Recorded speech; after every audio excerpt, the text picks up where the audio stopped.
So it stuck out like a sore thumb. People thought it looked very strange. All the domes on the top. Why hasn't it got proper roofs, or why isn't it flat? Either you really get the bug and you want to be here, or you think, why the hell did I ever come to live here in the first place? And you get out. I don't want to move from here. I don't go and look at somewhere else and think, I'd like to move to there.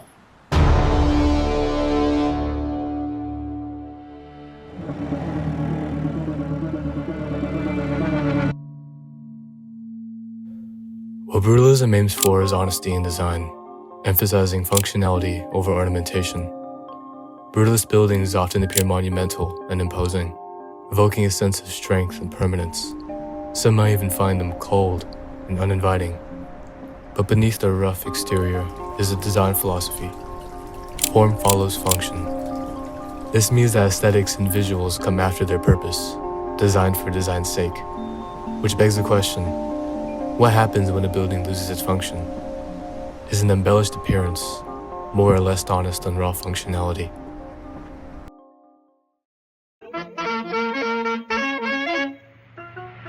After World War I, architects in Europe had a new and hopeful way of thinking about rebuilding. International modernism seemed to represent not only all that was modern, but also all that was valuable in a devalued and degrading world. The next generation of architects didn't believe much in these big ideas or technology. It was in this situation that the brutalist saying, an ethic, not an aesthetic, became important.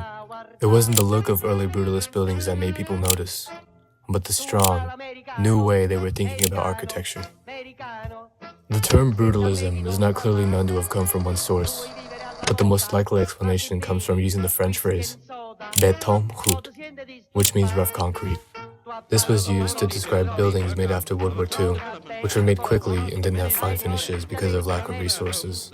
Brutalism as a design philosophy was often associated with the socialist idea of a utopia.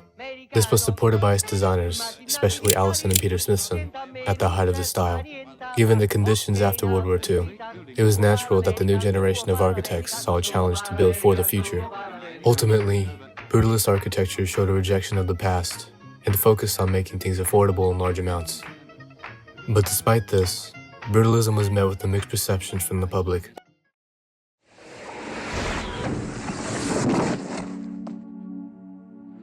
The decline of brutalist architecture was due to several reasons. A growing belief that brutalism was cold, harsh, and not welcoming led to public criticism.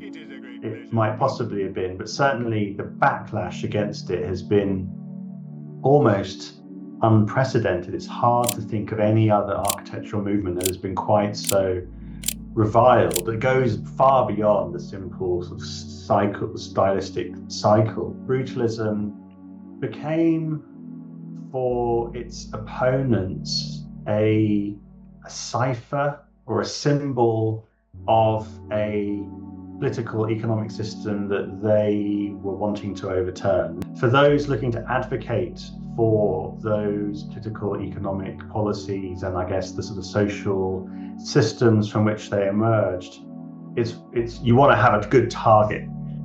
You want to have something to be able to beat up.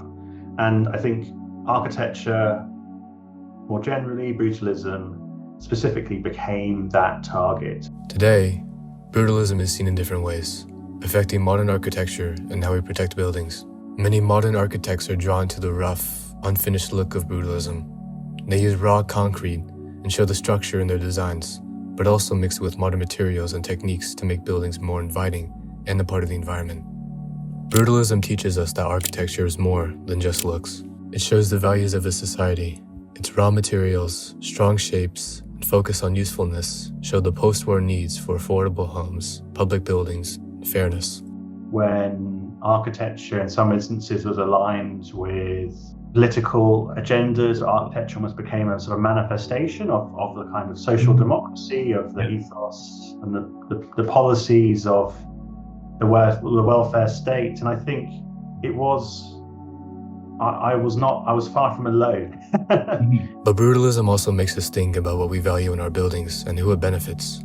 In this way, brutalism reminds us that architecture is not neutral. It reflects our culture, our politics, and economy. The look of brutalism, once its social value is considered, comes from the materials it uses. If material is honest, it is socially valuable by nature. Today, we can see buildings that either support or question the issues brought up by brutalism. Namely, if a design is for the people, should it not be of the people? If a design is to invoke virtue, should it not itself be virtuous? If design is to be meaningful, should it not embody meaning in itself? The questions put by brutalism have yet to be answered with finality, and that is its continuing legacy. So the next time you see a building, ask yourself, what attracts you to it? Is it its form or its function?